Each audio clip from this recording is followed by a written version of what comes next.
Well, ta-da! Yes, hello everybody, and welcome once again to a sparkling edition of the Inworld Review. We're coming to you live from Chilbone's Second Life, and we're brought to you in association with AView TV.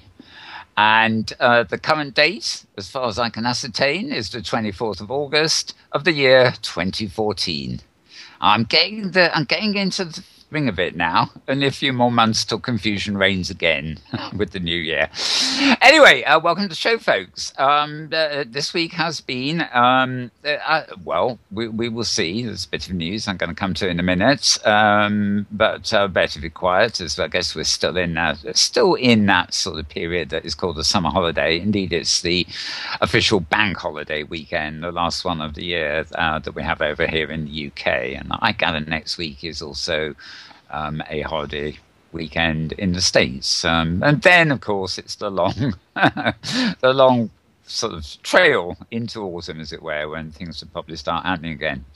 However, let me get to principal news this week, and I do have quite a few so links open for the technical minded of you. A link to Justin CC's site, indeed, coming across, hopefully, I think. Basically, Open Simulator version 0.8.0.1 has been released.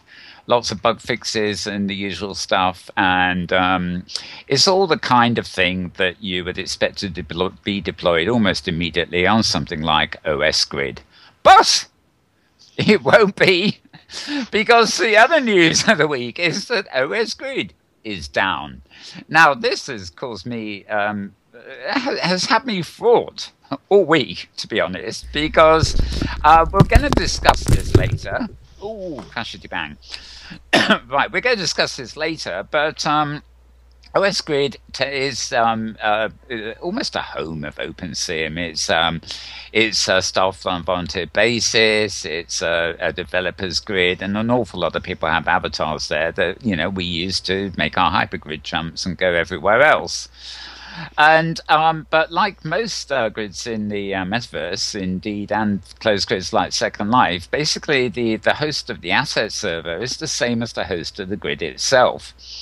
And whereas you can hypergrid to your heart's content with your avatar and your inventory, if your home grid is not available, you have no avatar and inventory to hypergrid with. You can enter the hypergrid through other grids by getting an avatar on one of those grids, but it's not very convenient if you really want to sort of latch on to one identity metaverse-wide. A new avatar means you'll have an empty inventory, for example, and you won't even have your hypergrid links to follow easily. You'll have to look them up. So it's all a bit of a problem. This week's Safari actually took place on Inworld, which of course is not hypergrid enabled, but they thought, what the hell, we'll go and have a look. And as of this coming Wednesday, for the next few weeks at least, they anticipate they're going to be running it from Metropolis Grid. So if you're looking for the hypergrid Safari on Wednesdays, bear in mind the starting point will be Metropolis. Until OS Grid and of course the home base, as it were, is back online. Anyway, a little bit more about that later, but we do have a new version of Open Simulator up and available. Right, what else have I got here? Now, in our Pay's blog, Living in the Modem World, I will quickly copy over a link for this one too. I have two pieces from her that are kind of relevant. The first one is her report on a post Philip Rosedale put up week as well. Tony Perazzi has joined the team of High Fidelity. Now, for those of you who don't know who Tony Perazzi is, he is actually the person who, way back, I guess it was in the 90s, early 90s, invented the language called VRML, Virtual Reality Modeling Language. And it was never that big, although a friend of mine at the time did actually use it as a sort of gateway to an archive site. You know, he built a virtual reality museum and art gallery and things, and you walked into them and followed links to web pages. Rudimentary, and it's sort of, I don't know, it's sort of dropped out of favor, I suppose. This was back in the days of dial-up modems and things, so it wasn't probably the ideal navigational metaphor for a lot of people back in those days. And you know, I won't say it was superseded by Second Life, but Second Life is the one that I remember most as coming online as a user-created sort of virtual meeting place, and the various things that go with that. And it's this kind of virtual technology that's sort of seen light today.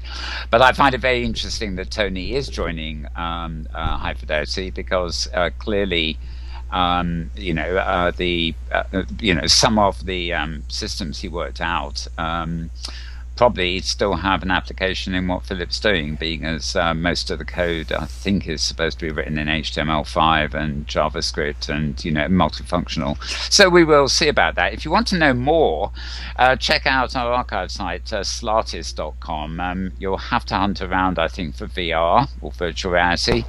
But the Silicon Valley virtual conference of a couple of months ago, which actually featured Philip Rosedale, Ebby Linden, and a few other people on it, Tony was actually on that panel. He didn't get to say an awful amount, but what he did have to say was interesting. So you might want to pop over there and review that program if you want to know more about him. But certainly I would judge as a legendary and certainly appropriate addition to High Fidelity's team. I would think. Right, as usual, my browser has taken to be behaving like a tortoise. Now, the another link from in our Trim in the Week is coming through now. Is She Took a Dip. Well, the headline is Dipping into the Avatar Social Network. The Avatar Social Network, I have mentioned before, it's one of these new sort of avatar sites where the idea is you have a central communication point for avatars, be you in Second Life, be you on OpenSim, the Hypergrid, or Cloud Cuckoo Land for that matter, I suspect. So, you know, it's basically a network of identities which are represented by your avatars, but not linked to any particular platform. So you know, I had a look at that as well, which may be of interest. I was thinking very much of the Open Avatar project, something Bruce Joy of Fastpark initiated a few years ago, and I've got to find out if that is still going, because that also was an idea of a transportable avatar that you could actually take with you anyway. Fully fleshed avatar, I might add, although you could downgrade it as a Skype icon, or you could upgrade it as a sort of Second Life type avatar. I'm keen to see how that's going, because as I mentioned earlier, the need for a transportable avatar that isn't dependent on a grid is rather attractive at the moment. Anyway, next link I have is to Daniel Voyager's blog. Daniel's in the audience here on the channel as we're broadcasting, so welcome, Dan, too. Basically, he's announced the Avination grid, which is another OpenSim grid, and another one that isn't actually, as far as I know, Hypergrid enabled yet, though they may eventually be Hypergrid enabled. They are celebrating their 4th birthday, or they're not actually celebrating it. Yes, it's not to the 12th of September, so there's a bit of a wait, but they've actually announced the details, and they've got a nice little agenda up there, you know, with performances and events and stuff like that that will be happening for their 4th birthday. So if you follow that link to Dan Voyager's blog, no doubt you can follow the link from there to more information if you need it, but he has actually posted the agenda.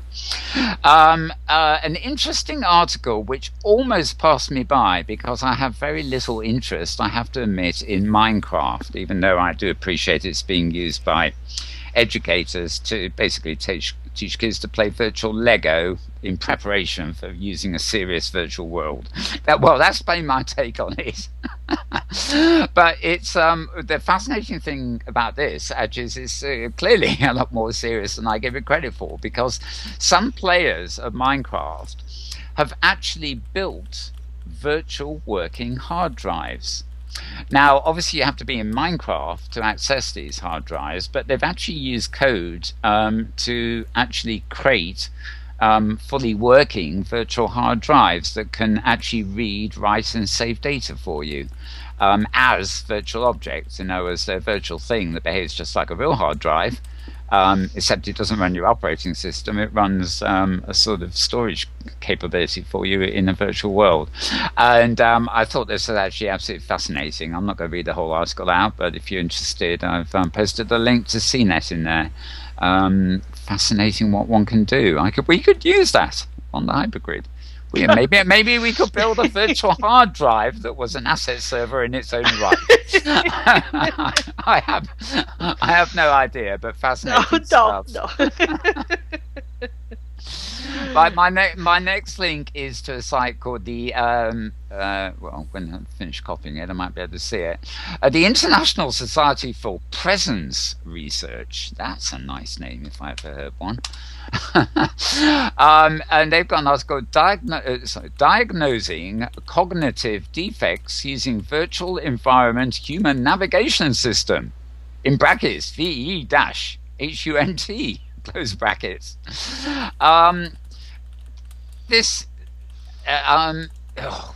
What to say about this? All I can suggest is you read it. I mean, it's not strictly speaking talking about a virtual world per se, but it is talking about virtual reality technology, to basically help people and put people to experience. And one thing they actually have mentioned, I don't know whether you've ever seen it. We did have clips now and again of this, but the organization called the Calcom Institute have an environment called Cave, and they've got Nextcave and Starcave for that matter. And apparently they're creating a sort of portable 3D office size version of this cave. And that apparently is part of what these people are doing. So before I put my foot in it by talking things that are way beyond my ken, I would just point you to that site if it sounds interesting. And I must say, the Society for Presence Research sounds great, doesn't it? My next link. Well, guess where my next link has taken me? It's taken me to somewhere called Hypergrid Business. So maybe I'll leave this to Maria. 5 ways virtual reality is already helping medicine. I'll put the link in because it will save Maria doing it when the time comes. So just some examples of usages in medicine there. Virtual outworlding. This is Thinker and Melville's blog. And I'll do a quick copy and paste on this one too. This post is advertising a new media arts group, and it's based in Kitely. And I'm very keen, as we are on this channel, with machinima arts, music destinations, the arty side of virtual worlds, when we're not talking, that is. This may well be of interest. It's simply called New Media Arts Group, and it's opened in Kitely. And you'll find more details about that blog, and I suspect you'll have to go into Kitely itself to actually join that community. But good stuff to see all creators getting together, as it were. Right, the amazing K0 site, Nick Mitham's site, which publishes charts and all sorts of lovely things for us to gawk at, actually has it had 2 posts up this week. One was on virtual reality device take up, but the other one I'll give you now, which was the first one in the week. Let's just quickly get it in. The blog's entitled The Face Race, and basically it's a list of companies developing virtual reality headsets. Now, if headsets become glasses, then I'll probably be interested, but I'm still adamant that you won't. I'm not likely to want to put on an Oculus device very quickly. But it's not just Oculus Rift, of course, that are in this space. There are an awful lot of players, possibly far too many. I suspect down the line we'll only hear of a few of them ever again. But it's certainly getting a lot of traction at the moment where these input devices are concerned. And K0, who publishes stats on virtual worlds and all sorts of things, is very much a minefield of statistics on this kind of thing. So good listing there. A minefield of statistics? Well, yeah. Well, he explodes if you walk over him? Well, but yeah. Well, my mind is well, let's just say my mind explodes looking at them. I don't know about Maria. Maria's a fan of. Maria loves statistics, so I love numbers. Maybe the minefield isn't quite the word I should have used. But I can't think of it. Gold mine, perhaps. All right, yeah, gold mine. That would. Yeah. You're really polite, Tara. That's awesome. I'm sticking with minefield. It just sounds good. Okay, and the last link I've got, actually, I think it's really just a sort of incidental thing here. I'll paste it in anyway. There's probably more later, but we'll see. Bangalore startup Venture Next hits pay dirt. Now, this is a report, I think it came from the Times of India. And Venture Next, a startup in Tumkur, has been generating close to RS10 lakhs, or something a month, by selling fox-like creatures called Phoenix in a computer-simulated world of Second Life, where users lead a virtual life created by Linden Labs, reports Times of India. Anyway, it was a great excitement, apparently, in India, the amount of money that the Phoenix creatures are actually making in Second Life. Of course, it's money being made in Indian currency against the dollar as opposed to the dollar. But I've actually seen the Phoenix creatures too. I rather like them as critters go. They can give birth up to 9 times and have a 45-day breeding cycle. I suspect Tara probably knows more about Phoenix than I do, but they can even be auctioned. But anyway, it is a very thriving business for the folks that run it over in Tumkur in Bangalore or somewhere. Anyway, yeah. That's enough of that one. I've given you the link. Follow it up if you want. And I do have other links here, but I think they're lesser consequence at the moment. So before we go over to Maria with the specific hypergrid types of news, time for Tara to deliver her take on the week. So Tara, take it away. Well, thank you, Mal. And I haven't particularly looked at the Phoenix. It's probably Phoenix. It's just spelled funny. If it's what I'm thinking of, they're really cute. They are. Yeah. I know. Yeah. Yeah, I'm sure I've seen them. They just the ones that have been around for a while, I tend not to pay so much attention to. Plus, at the moment between dwarfins and dodos and kitty cats, I'm more than overloaded with breedables. And now, just for your information, the breedables pretty much all have a finite period of time in which they breed, and auctions are a common thing amongst all the breedables, because when you're breeding, you may or may not produce ones that are fairly rare, and generally speaking, from my own observations, people get the best prices for the relatively uncommon combos in the auction circuits of the respective breedables. But anyway, speaking of Tara, real quick, I'm sorry, Tara. Did your dodo have its baby yet?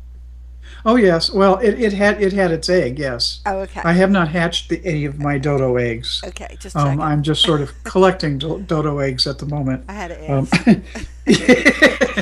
Carry on. Yes.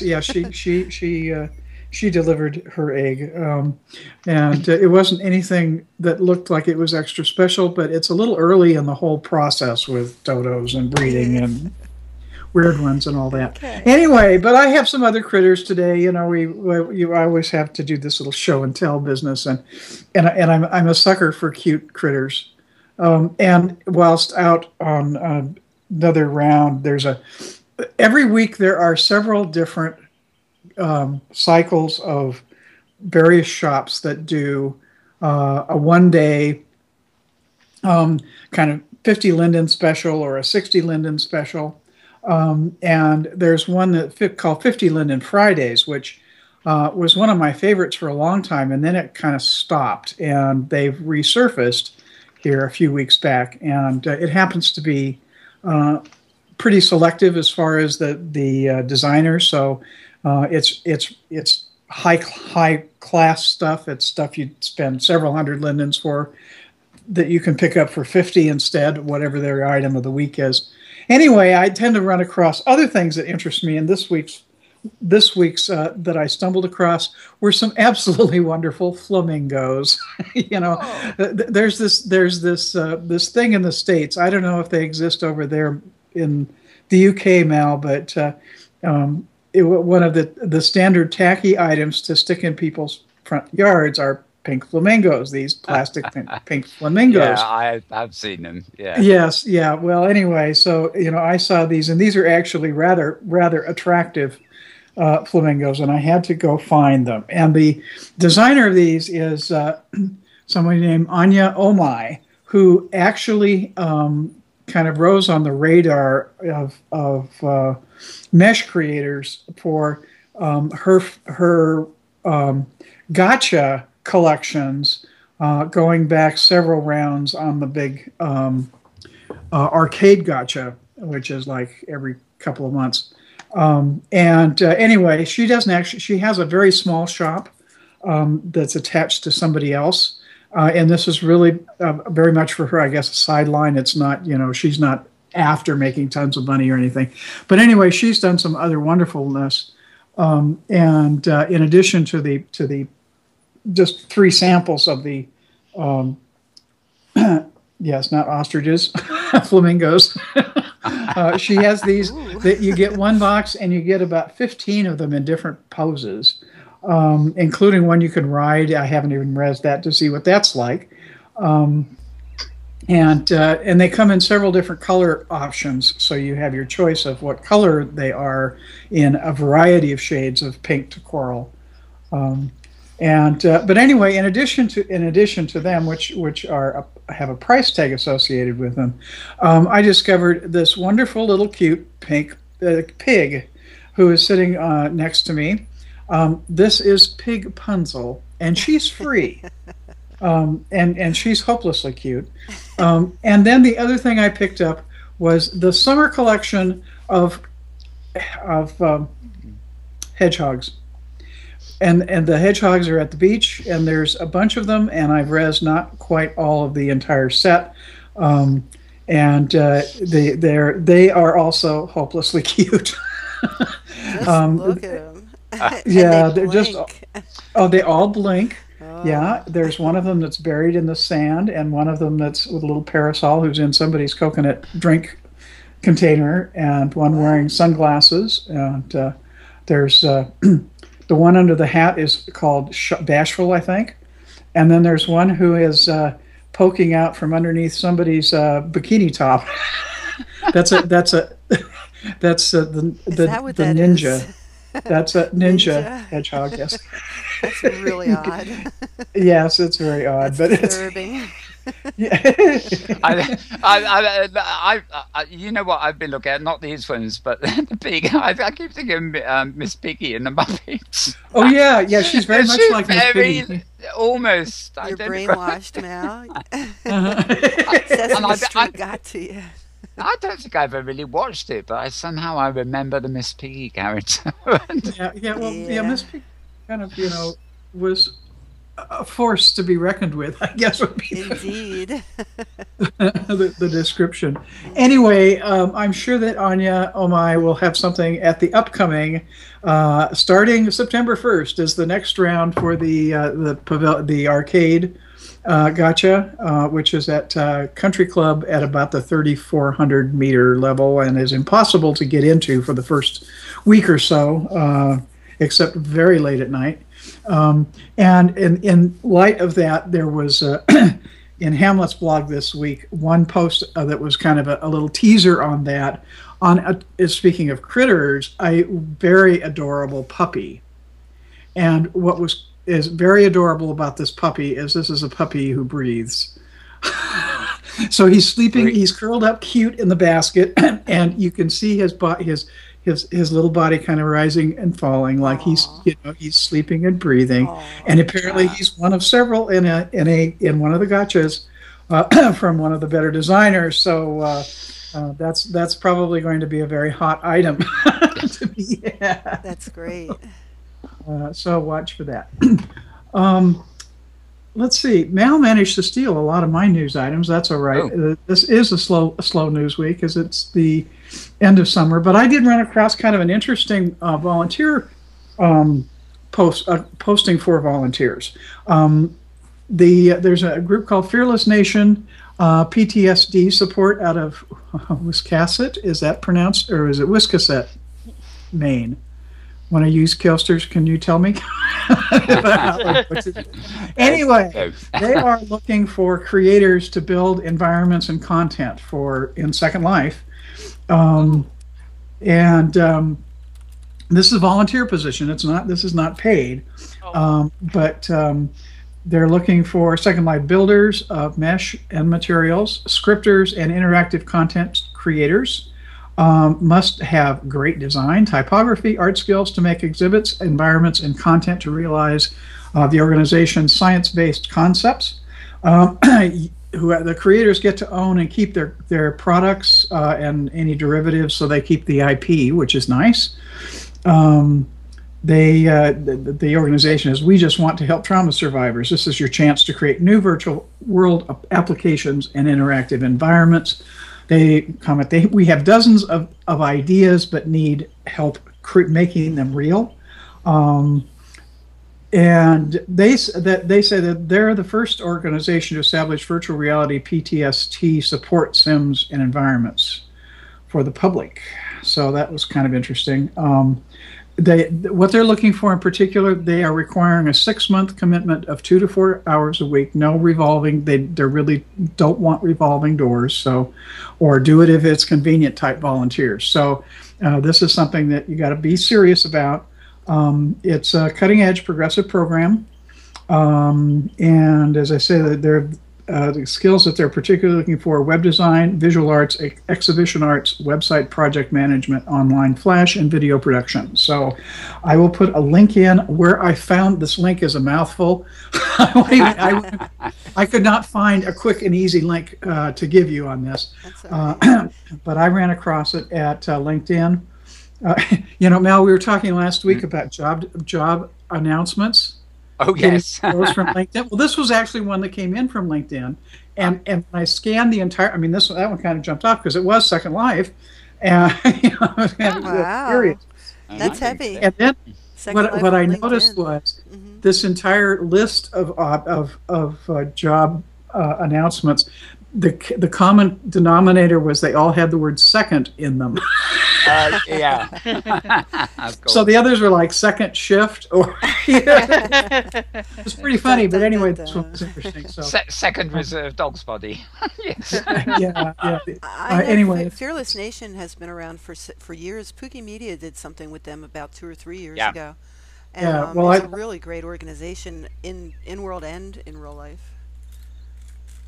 Well, I certainly get that impression in there. Yeah. And one of the things that I noticed in this is that they welcome all PTSD sufferers, their families, friends, and clinicians, war veterans, law enforcement personnel, emergency response workers, those traumatized by sexual abuse, child abuse, torture, human trafficking, hostage events, etc. So they're not just focused on like military PTSDs. Veteran. I have a vague feeling that the producer of Metanomics, Susan Reiter, was involved in some of this stuff too, or whether he still is. Yeah. Anyway, you can certainly find. You should be able to find the company online at Fearless Nation, and as I say, I've got a link here. I'll paste into the chat for the volunteermatch.org link. This was apparently posted a couple of weeks ago, but this does sound like the sort of thing that isn't going to go away quickly. They're obviously going to be looking. Cool. Hamlet threw down a gauntlet this week. And Mel, I think you need to respond to this gauntlet. Hamlet's gauntlet is, he says, visually, Second Life has never looked better or been more versatile than it's ever before. But apart from occasional gem, he hasn't seen much excellent Second Life machinima in many, many months. I saw that, and I almost replied, but I thought, no, I'm going to keep out of this, because if I'd replied, I think I would have not been friendly. The guy does not know what he's talking about. How can he say that? Yeah. I am overloaded more than ever with incoming machinima. It's, in a way, it's great for me, because when I decide what to put on the channels, I can really pick and choose the best. Mm-hmm. I can't. There's more than I could possibly use recycle at the moment. Well, one of the things that Mel, hold on, hold on, just it is. I think it's a gauntlet. I think it needs some response from some serious machinists, because the people who have commented on the thread thus far have whined, have said, "Oh well, it's because of Linden Labs, the terms of service." And people IP stuff, and oh well, you can't do narrative because as soon as you introduce an avatar character, it turns into a cartoon, and this, that, and somebody said, oh well, you can't make I tried and I can't get smooth camera movement. Well, that's a technical problem with their limitations and not knowing the right tools to use. That's serious. And the other thing, hold on, let me finish, and then you can have it. The search was all focused on searching for Second Life and on YouTube. And hey, I think there's a lot of stuff that's not getting to YouTube that's going to Vimeo, and that you won't find if you search for Second Life. Plus, a lot of the stuff on there is old. If he did a general search and came up with 15 things like pre-2005, of course it's going to look stilted compared to what can be done and is done now. I mean, who knows what he based it on? Yeah, well, I think it's just what's coming in across his radar, which obviously is very ineffective when it comes to keeping up on machinima. Anyway, it's a gauntlet. I'm just gonna toss it out there and say, hey, somebody needs to comment on this thread in a completely different take than his and the commenters thus far. Yeah, well, I think the key thing actually was that it is clear that I don't get the impression he researches anything. I think it's contacts and stuff that's sent to him, and it's handed on the plate most of the time. Following, I have feeds that scour for the phrase Second Life all over the place, and it's just like the LinkedIn thing you just mentioned. It just doesn't. The filtering doesn't work half the time. And I do agree with Hamlet on one thing, and that is that recently, for the last 3 or 4 weeks, my Second Life search at YouTube has been coughing up a whole load of spam about, Second Life hack and currency hack and all that stuff, which he mentioned in the article. But, where I subscribe endlessly to more and more people on Vimeo individually and follow their feeds. They're not going to come up in search criteria because they probably posted a machinima and they forgot to tag it metaverse or tag it Second Life, so the tag doesn't come up in the search engine. Right. And I do the same on YouTube. I follow individuals, and that's how I get them. I do have one feed that coughs up search results from YouTube and one feed that coughs up search results from Vimeo, but they are very minor in the scheme of things, because that feed is not going to give me any information if the person posting a machinima doesn't understand how to tag their content. Or is in a hurry and figures, oh well, I've got my other stuff in my collection tagged, so people find me and then find other stuff. Yeah, and it's the way I hunt for content too. Quite frankly, the web is the web, and finding things is, unless you really specifically know in advance what you want to find, it's the needle in a haystack these days. That's really true. That's very true. Yeah. People post YouTubes. They send the YouTube URL to their friends in Inworld groups and things like that. So I see a few of them new ones that way.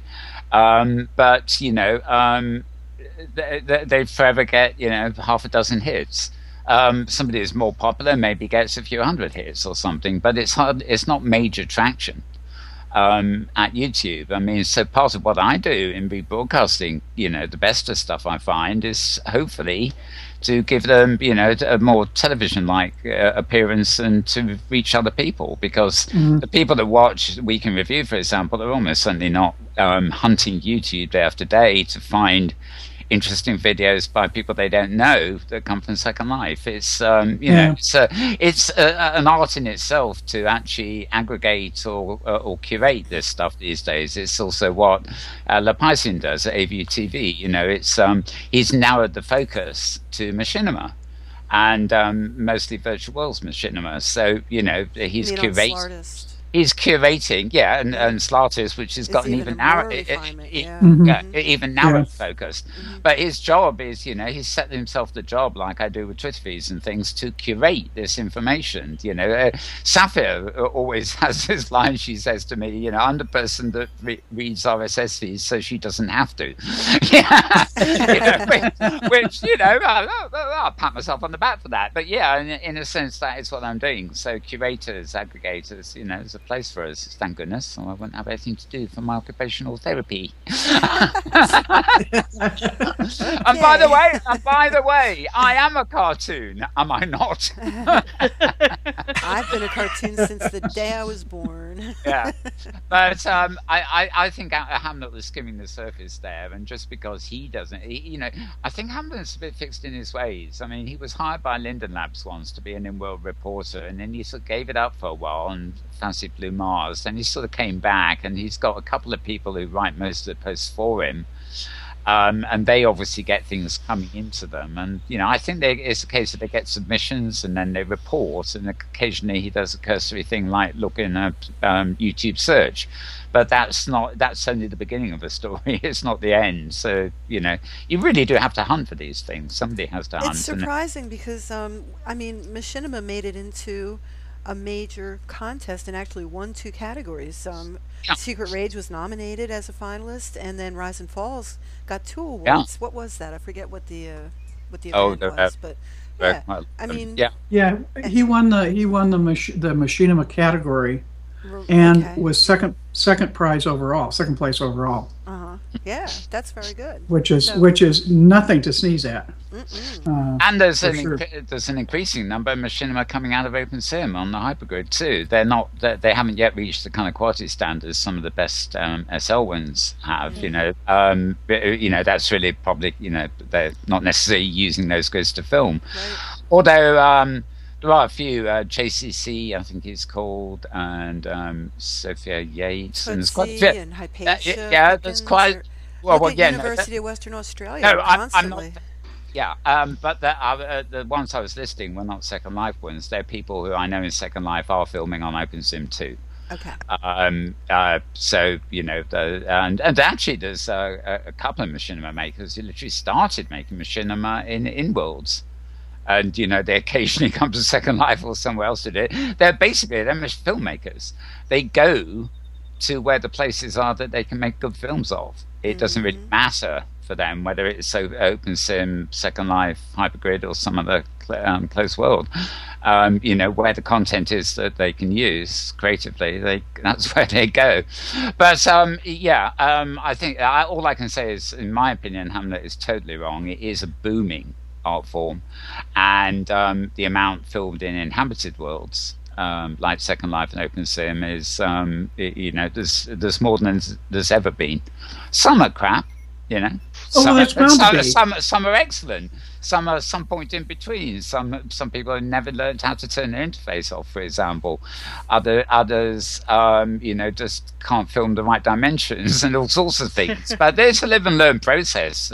There's more than enough activity in this field. Well, it's I think it's the quality piece of it that is a piece of his criticism, which I don't think is founded at all. No. And I think the real issue is what you touched on, that his, however he's getting information about machinima is severely inadequate to what is actually going on. I mean, maybe if anybody knows Hamlet, who somebody he'll actually listen to, maybe they should actually just get hold of him and tell him, hey, there's a site called AView. Hey, there's a site called Slartist. Yeah, well, somebody needs to go and post that as a comment in the thread.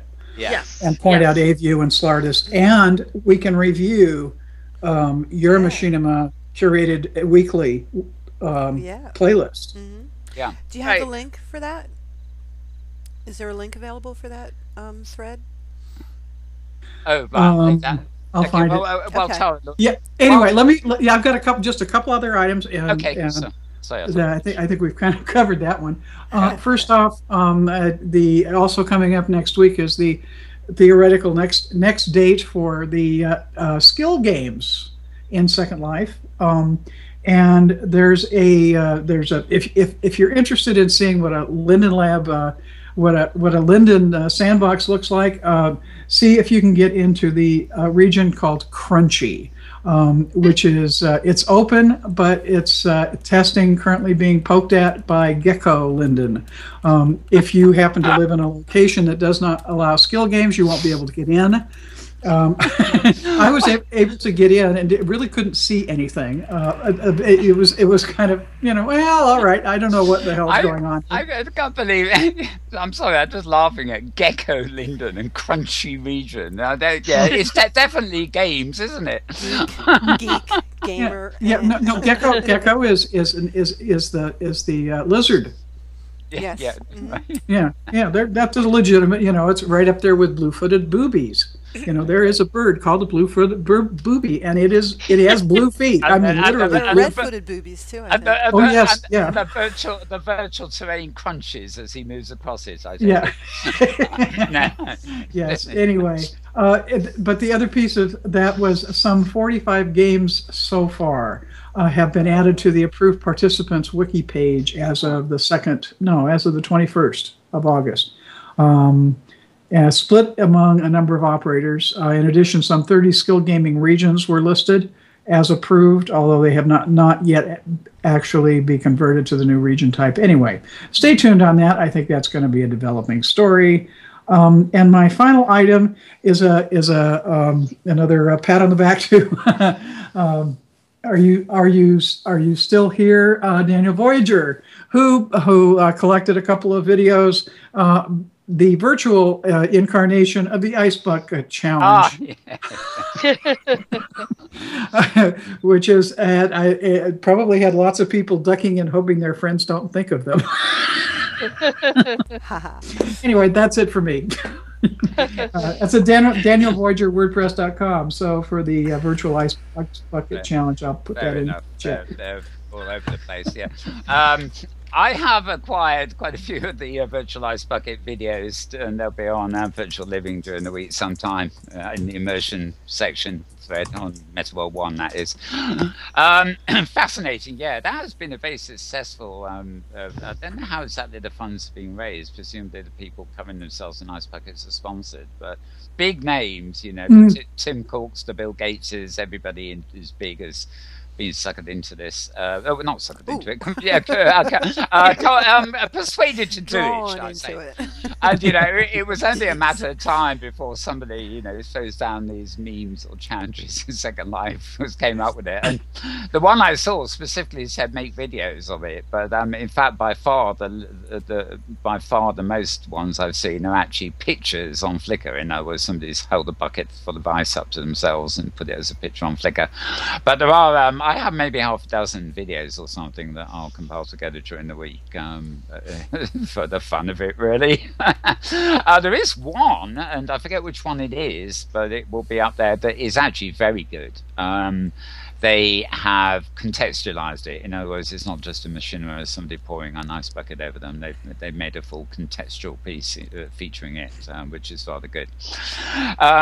Anyway, yes, ice buckets aside. That's it for me. Oh, thank you, Tara. You said so already. Ice buckets a fortnight ago, an ice bucket would have been a welcome thing to have had around. But at the moment over here, the temperature is such that I don't really want to think about an ice bucket. What I would like to talk about, though, just before we move to Maria, and we haven't got Anna here, so just a couple of I left these till after Tara because they're nice type of stuff. Oh, I didn't want to steal our thunder actually, so that's why I held them in reserve. But Kate's World has a review here. I think I covered it already, did I? Let me just check my clipboard. Yes, there it is. This is an installation at LEA 25, and this is called The Sea of Cubic Dreams, and it is deliriously lovely. And I actually have one, if not two, machinima. Talking machinima of this very installation that have come in the last couple of days, which will be on Week in Review tomorrow in the art section. So this certainly looks to be my destination highlight of the week, as it were. Sea of Dreams, and it's the installation is by somebody called Allegria Studio, and as I say, it's on LEA 25. Good idea. Now, for those of you who know Second Life in historical terms, at least, probably know of a chap called, well, I say it's a chap, Prokofy Never. I think he might even have been on our program once upon a time. But Bitstall Shufton, the SL Newser, published on Monday, part 2. There is actually a part 1 of this too, so you'll better follow the link to that if you wanted to, which is actually an interview with Prokofy, quite extensive one, covering Second Life history and his thoughts and all sorts of other things, really. And we haven't really, he's less active, shall we say, in the blogosphere these days, but certainly never silent. So you might well be interested in that. That's what he's talking about there, even though I know he does agitate a few people from time to time, as all good journalists probably do. Right. Now, another Second Life news source, they're now known as SLE News Source, but they're okay, I've just been told the link I posted in. Oh dear. It's okay because it didn't go to the chat yet, if you have the right one. No, I don't. I've just closed it. I'll try and do that up later. Anyway, another SLE news source, which used to be the SL Inquirer and still is really.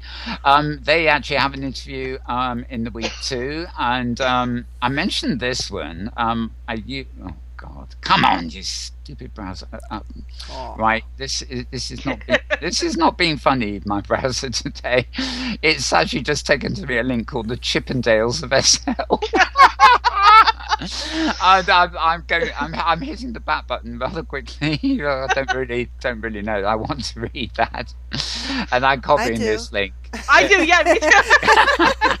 Oh yeah, I keep forgetting this. I keep forgetting the panel here is for ladies. Well, maybe I can find it for you in a minute. Anyway, this is a spotlight on Relay for Rockers and T1 Radio. Now, for those of you who watched the Relay for Life telethon a few weeks ago, you'll know that we're great pals with Trader One Whiplash, who runs T1 Radio, and the Relay Rockers with Noala Maracas and major part of Relay for Life. And this is an interview with both of them together at SL Inquirer. And they have an event this afternoon. Don't they have an award ceremony, a formal affair? They actually had it 2 hours ago. Earlier today, they had it's the Relay for Life roundup. Basically, it's the end of season. Starting the beginning of the new season, and they did. I almost mentioned it earlier, but it's too late. They had a call out in the week for suggestions for next year's themes and stuff. But whatever they are, they will have been decided about 2 or 3 hours ago at the event. So it's sort of ancient history, but we'll be finding out more about. Okay, well, that. I know I'm supposed to go stream a formal event for them after the show today. So okay. There well, maybe is something going on this afternoon too. Yeah. Oh, okay, In fact, cool. I wanted to mention that it would be good if we got out close to on time. Fair enough. Live on air. Yes, thank you. Okay, so before Maria, I'm going to rush. Just rush through what I can get over across here quickly. Another link to another page blog here: a trip to the mountains of madness, all in a good cause. Again, this is Second Life destination. It's been organised by, there's a Lovecraft festival going on in Second Life at the moment, and this has been organised as part of that. And it's a benefit for the Autism National Committee of the United States as a featured charity. And anyway, if you follow another page link that I've just put over there for that, you can find out more about that one. Which I know. LEA 6, another LEA, has a installation called Spirit Within. And the review I'm about to post is courtesy of Victoria Lenoir, and it's published on the University of Western Australia's site. So if you want to know more about this one, which again looks rather lovely, it's an art project based on a life and death experience, basically. So that's called The Spirit Within. Now, Web Splunker. Come on, Web Splunker, open your window. Or this other one, close the window. Browsers. Who invented these things? Right. Another one from SL Inquiry, in fact. This one is some information about yet another fundraiser. Now, as far as I know, this does have support from the Relay for Life people, although it's not directly related to them. It's a Stand Up to Cancer fundraiser. And oh God, it's doubled again. Sorry, Pet Love, you just got the wrong link again. Oh, and it doesn't want to copy anymore. What is wrong with this browser? I'm sorry, it doesn't want to bring up the copy link button. I can't do anything else while the wheelie's going on. Okay, let's see if I can't even. Oh yeah, there we are. Copy. If it works this time, it works. If it doesn't, we'll have to abandon that one. No, it's done the same link again. This is... Okay, if you go to the previous link I gave to SL Inquirer, you'll actually find out the Stand Up to Cancer events. Unfortunately, that particular page is not being very helpful. Now, going back to more sort of very typical... crying. The headline URL in my browser has not changed, even though the web has changed. The web page has changed. You can imagine what's going on with me. Sounds like live stream. Yeah, something like that. I think I have now caught it. Yes, I have. Web Splunker. Okay. This, I'm sure, is an acquired taste. But basically, this is an article on the geisha tradition in Second Life. Apparently, the Japanese art of geishaism or geishastry. What do you call it? I don't know. We all know what geishas are. Anyway, Geisha that tradition. Lifestyle. Yes, the tradition is alive and well in Second Life, so you can find out more about it there. Something that Tara didn't mention. Oh, come on, close, you stupid. Right, Tara didn't actually mention, and again, I got this from another Page blog, is that the Second Life viewer, which people used to journey into this life, of course. Rather obvious there, is to get a unified snapshot floater. Apparently it's something that's been developed by Niran VD, who I think was Niran's viewer, but is now the Black Dragon viewer.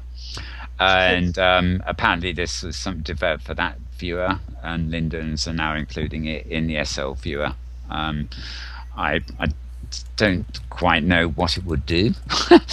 Presumably it will allow you to take a snapshot and actually control multiple posts to Flickr, Facebook and stuff like that. So it's going to be some kind of uniform floater for I've seen that. I've noticed that. That is new. And you can now post directly to Flickr. Yeah, what it does currently in the official browser, without this, it means you've got a bunch of different pop-ups for if you're sending a picture to Facebook Second Life group versus someplace else, and it puts all of those things in one window.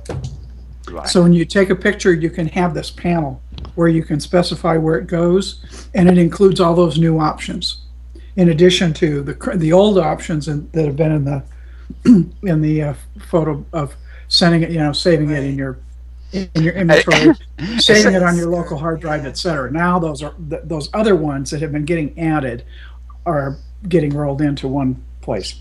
This reminds me of the old ping button on the web, where you actually press the ping button and it automatically sent it to Twitter, Facebook, LinkedIn, and anything else you decoded it to do.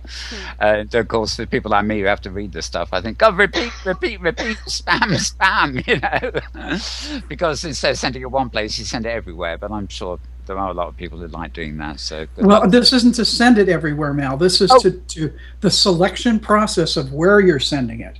Oh, I see. It doesn't allow. You see, the way the browser has been working, if you wanted to send a picture to Facebook, if you want to take a picture and send it to Facebook, you had to open a different little window to do that from the regular picture taking window. Right. Okay, I'm with you. So it gives it gives you individual options at a time rather than yes. It pulls options that currently are or have been in different little pop-ups all into one interface. It doesn't mean you can. I mean, you may be able to send things to more than one place, but picture saving, when taking photographs, that's not been an option anyway to do that. Right. Taking regular, either save them to your hard drive or you save them to your inventory. Right. Okay. Right. Another link I've just sent across. Ziki Quest's blog. That is another review of the thing called Spirit Within I mentioned. So you've got two alternative reviews of that. In case you want two takes on it, both are very approving, of course. And the link that's coming in now. I'm not going to read out the details, but this is the Friday Hunt report. Basically, it's a good summary that comes out on Blogging SL.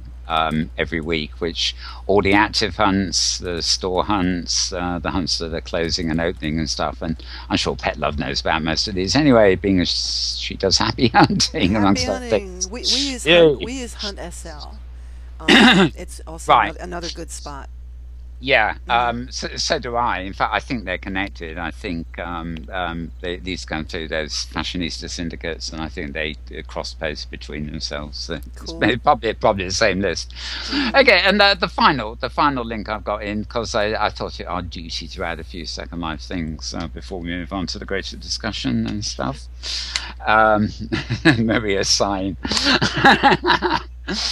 Oh no, it's repeated it again. This is the. Maybe your keys are getting sticky.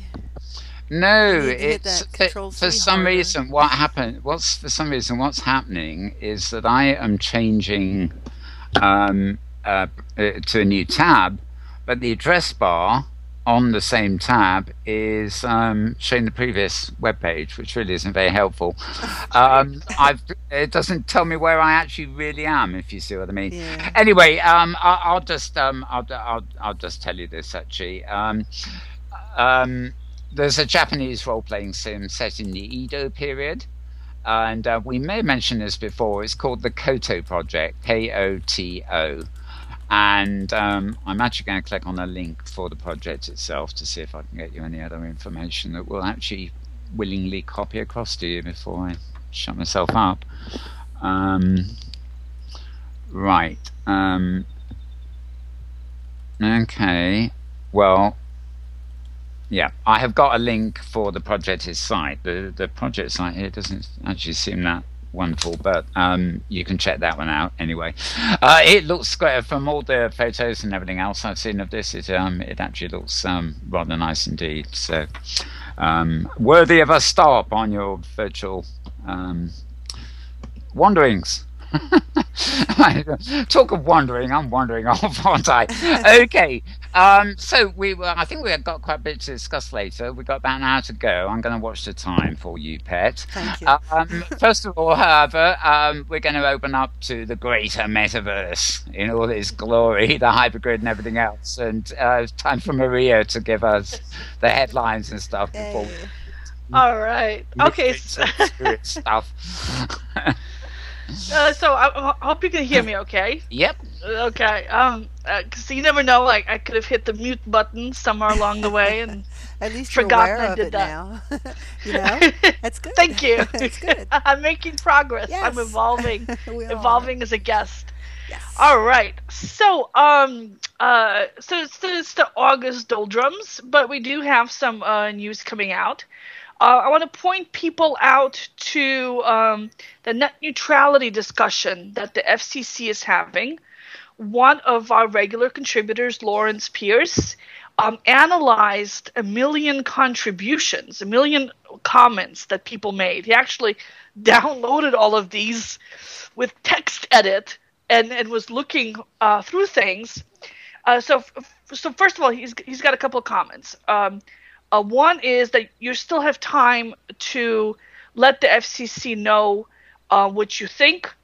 There's a second comment period open until September 10th.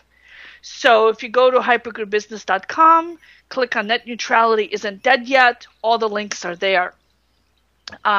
So interesting post. But what I liked was the discussion about the evolution of the language of virtual worlds and virtual reality. So he looked for those. So there were more than 90 references to virtual world in these comments. In the story, there's, of course, virtual reality and virtual worlds require a lot of bandwidth. And they're mostly run by startups. So it's a double hit if net neutrality falls. Because we do need the bandwidth, but we can't afford it. So we're not like giant players like Netflix who can afford to pay Comcast their access fees. Blackmail is the word. Thank you. Blackmail is the word. Yeah, because Netflix is already paying for their bandwidth to get loaded up to the internet. Now they have to pay twice for the downloads, which the Comcast consumers are already paying for too. So Comcast is getting paid twice for the video downloads, once by their customers, once by Netflix. Sorry, I am so mad about this. Isn't that illegal? Isn't that somebody's going to call them on that eventually? Don't you think? It depends on how you read the law. Yeah. And the law is written in this really vague way. And on the one hand, they shouldn't be able to do that. On the other hand, I think their utility, and the utility, like the telephone company, has to offer equal access to everybody. Telemarketers can't pay extra in order to get through to you first. Cable companies have monopolies everywhere, pretty much everywhere. They are a utility provider. So that's my position on this, and boy, am I seeming mad about this. So if you are like me, go and comment about this. I know it's a funny thing because sometimes I think all my web is slowing down because all the big media is hogging the bandwidth, like Netflix and stuff. But on the other hand, as you say, they if that stuff is being delivered, then maybe the bandwidth should be controlled, but there shouldn't be. The net neutrality thing seems to me obvious. You can't have these closed systems where the web is about an equal playing field. It always was. The big company and the small companies are equal footing. It's changing, but it shouldn't be. No, they're making money hand over fist because they're monopoly operators. They're charging for the bandwidth. I have to pay extra for bandwidth to get a high-speed connection. In the United States, we pay more for worse bandwidth than pretty much anywhere else in the civilized world because we have no competition. And these cable companies are just, I think what they're seeing is they're seeing competition coming down the line sometime, like Google Fiber, or maybe the DSL companies will finally get their act together. But meanwhile, they want to squeeze all the juice they can out of this monopoly. So I think this is just a pure money grab on their part, because once competition comes in, we're going to see a total drop in the bandwidth prices and an increase in speed, and they're holding on to get as much money out of us as they can. Yeah, it's like nobody's looking down the line. They're just anxious to same with ecological arguments. People are just clinging on to the old things that are destroying the planet while they can still squeeze money out of it. Although, and then there'll be no more. But there was an interesting article. I don't have a link for it, although I think I put it on Facebook, which is where I would have put something like this in the week. And it was actually an article about how cable providers are literally changing their orientation to pitch themselves as broadband providers. In other words, it is the same thing in many ways, but they no longer see the merits of being known as a cable company. They want to be pitched as broadband providers. Maybe they think they can run away from the fact that they have the worst customer service on record. Of any industry. Boost Mobile does. They get the cake for that. Okay.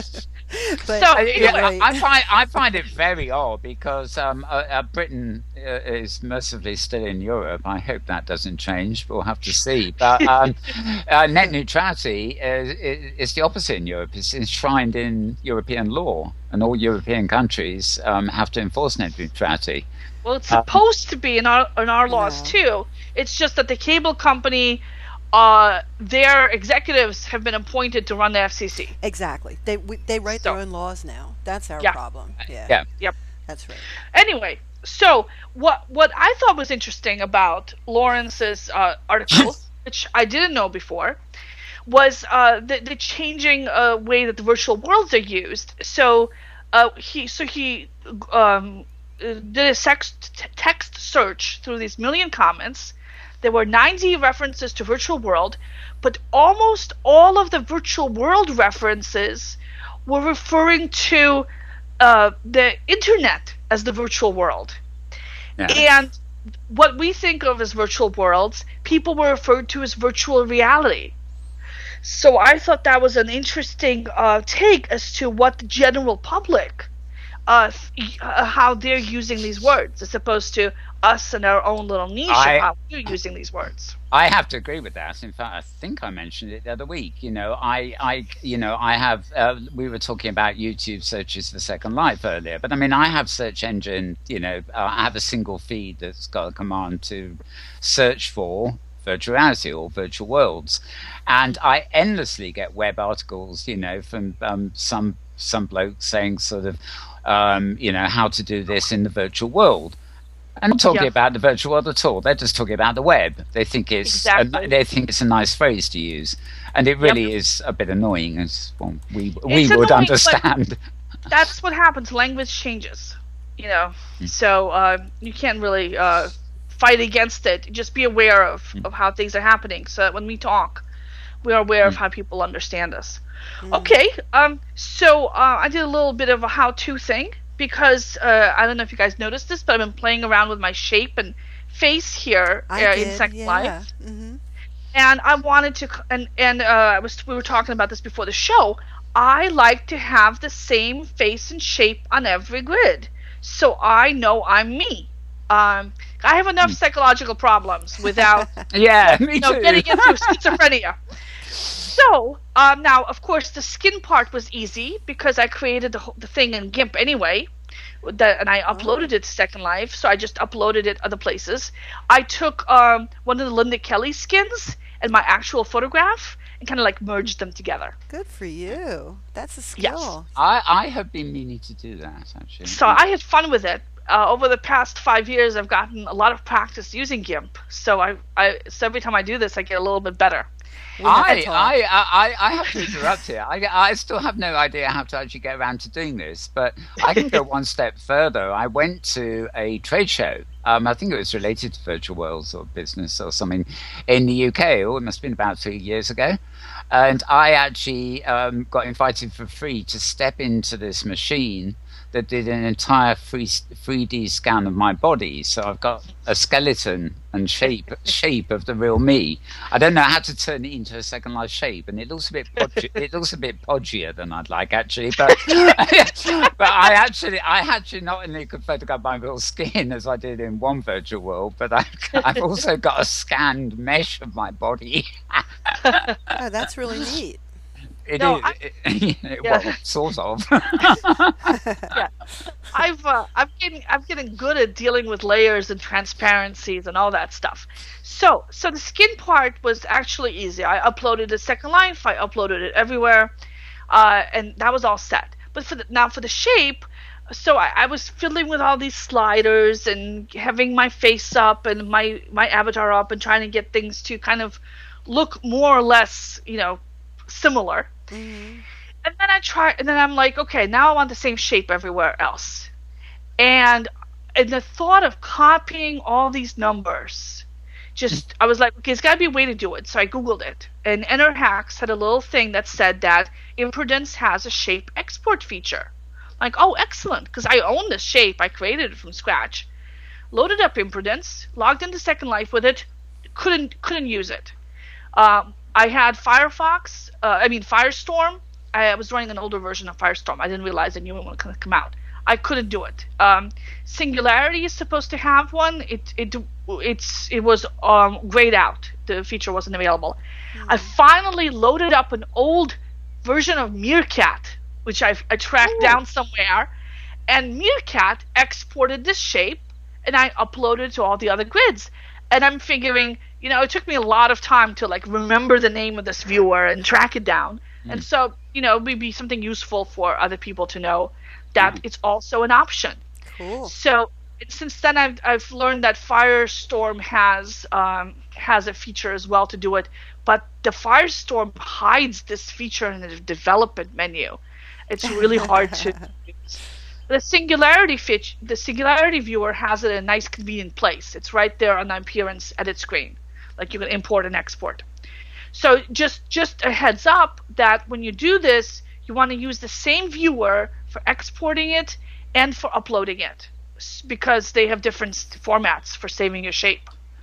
So what I recommend is when you save it as the file name, you save the file name as my shape, this date, this viewer .xml, so that you know which viewer you used and what the latest version of your shape is. Good idea. Good, yeah. So yeah, so which viewer has a suitcase? Does anybody know anything about the suitcase? They all have suitcases. Do they? The suitcase is something for there is a thing called suitcase. I think, Maria, correct me if I'm wrong. For grid owners, which is a bit like an inventory, but it's more advanced, isn't it? It's a folder in your inventory that, depending on how the grid is set up, it's a hypergrid security feature, so that when you're traveling on a foreign grid, the foreign grid can only put stuff into and take stuff out of your suitcase folder. So the idea is that if you go to some crazy hacker grid, the crazy hacker grid won't steal a copy of your whole inventory or load down your entire inventory with a whole bunch of spam objects. They can only access your suitcase folder. In practice, I haven't come across any hacker grids yet. I've been looking, Careful what you wish for. Yeah. The reason is that because nobody wants your inventory. Your inventory is a giant mess. You don't want, who in their right mind will want to go through somebody else's inventory? I don't want to go through my own inventory. Yeah, I know. Nobody will. If I'm a hacker and I want to steal nice stuff, I take my 86,000 items of madness. I take my hacked copybot viewer, and I'm not encouraging anybody to do this, but I'm saying this is what hackers do. They go to a nice high-end store in Second Life that's full of really nice stuff, and they steal everything in there. They wouldn't steal stuff from random visitors that have just junk cluttering up their inventories, right? So this is more of a theoretical problem than a real one, and because it's more of a theoretical problem than a real one, it actually causes more inconvenience than it solves, because it doesn't actually solve anything. Because, like I said, I haven't come across any hacker grids, and nobody has emailed me to tell me that they've had this problem. People lose attachments when they teleport all the time, but it's the usual attachments get disattached kind of things. And occasionally it coincides with them losing the attachment from the inventory too, because things occasionally get lost from your inventory. But that's just a coincidence. There is no actual there are no known incidents of somebody deliberately stealing something from you while you're hypergridding to another grid and deleting it from your inventory. Personally, if somebody were to go in and delete stuff from my inventory, I would be thankful. But like I said, there's been no confirmed cases of it happening anywhere. And an attachment problem bug has been fixed, as Mal mentioned in the latest release of OpenSAM 2. Kitely donated the fix, and as Kitely pointed out, when it disattached the attachment, all it did was put it back in your inventory. So it would still be around somewhere in your inventory. Maybe you wouldn't be able to find it in your inventory because it's impossible to find anything in your inventory, but it would be there somewhere. Okay, so next, okay, I'll post that link to that story and move on to the next one. Okay, so I posted it into local to Skype chat for you guys. All right, so a nice new piece of hardware coming out is Perception Neuron. Now, this is a competitor to Control VR.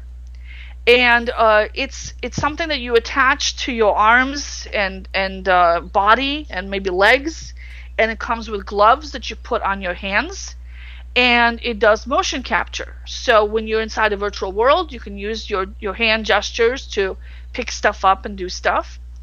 And right now they're $175,000 of the way to $250,000 goal, and they have 19 days to go. So it looks like they're doing well. Their big thing is that they are significantly lower cost than the Control VR. So the Control VR system is $600 for a 2-glove system, and this one is $175. And they're using they're trying to get the prices down for the sensors, and kind of a different way of having the sensors attached to you. So they're trying to get those costs down. So I'm all in favor of competition in this space. As we've discussed numerous times, the big problem of virtual reality right now is the input problem. I don't know if gesture control is the solution to the input problem, because we're going to get tired waving our arms around all day. But I can actually see myself adapting to. In fact, I have a pair of gloves for my iPad. But, wearing gloves, as long as they're fairly lightweight and flexible, I can see that being okay. Because remember, if it's our hands we're using, we tend to rest them by our wrists. We don't need. It's like one of the problems with leap motion is I have to move towards the leap motion and do that sort of stuff.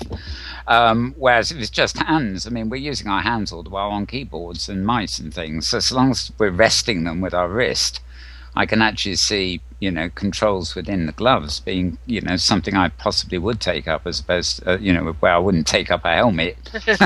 might take up a pair of gloves, Yeah.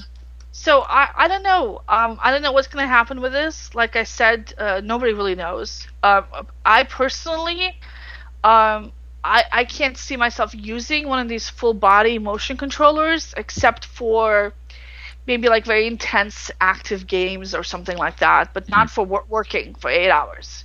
Because like you said, I want to be able to rest my wrists, and these gloves don't really.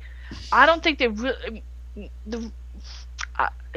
I'm not sure if you rest your wrists, if they're going to be particularly useful.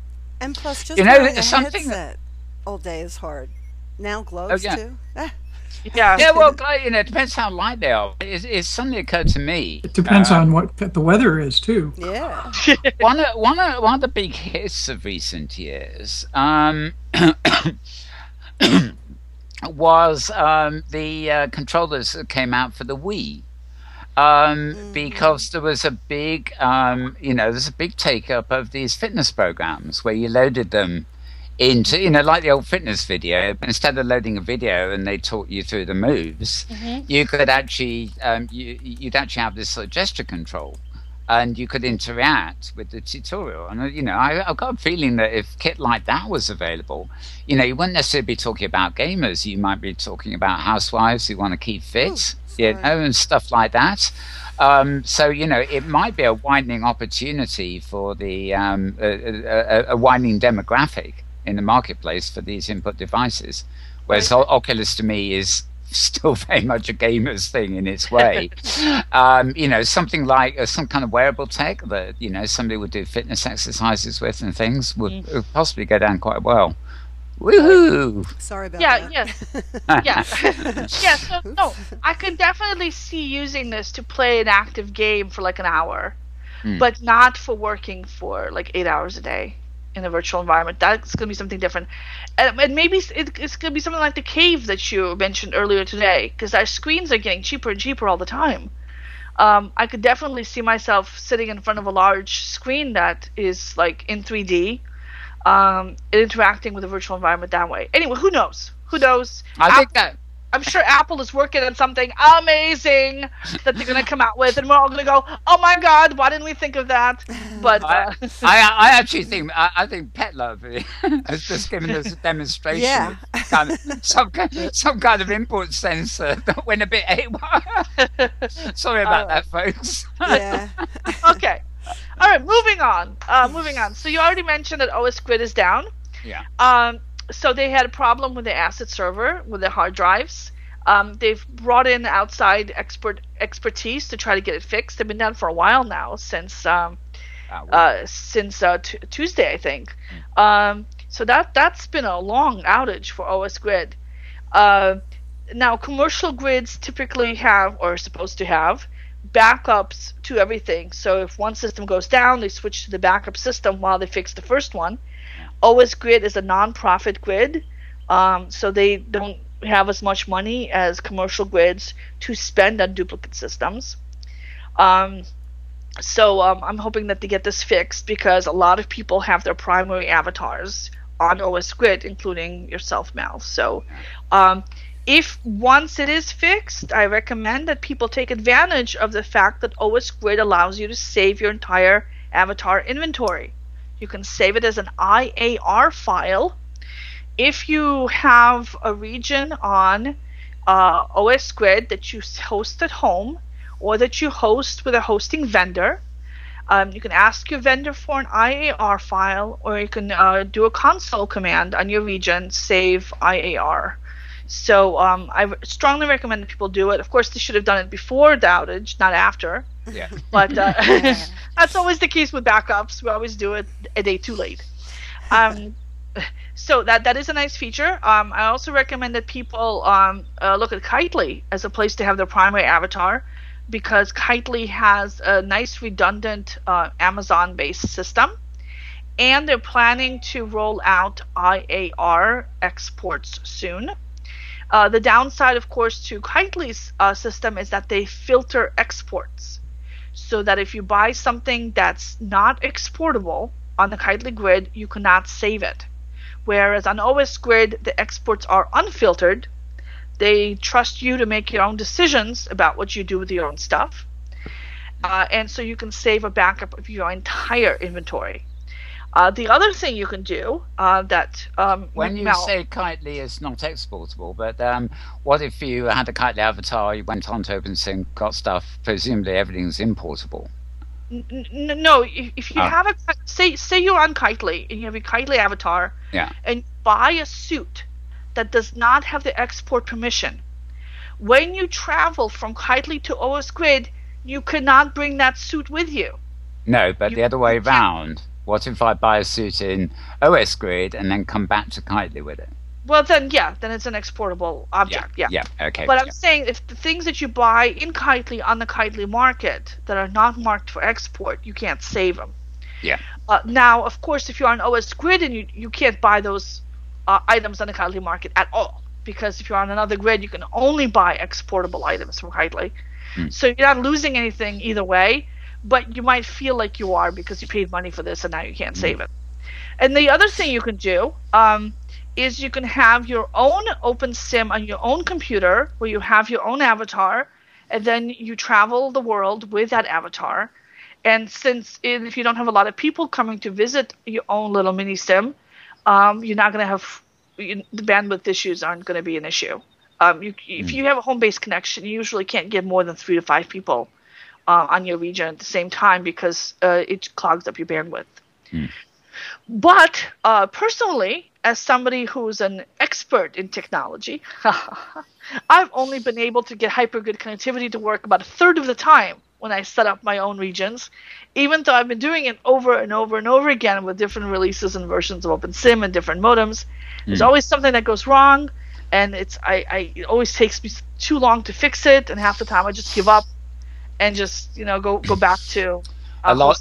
Yeah, a lot of people are like this. We could do it, but it's such a hassle. Oh, it's better to just pay for it. It might as well just pay a few dollars to have it. So sim on a stick isn't as easy and convenient as it sounds. Is that what you're saying?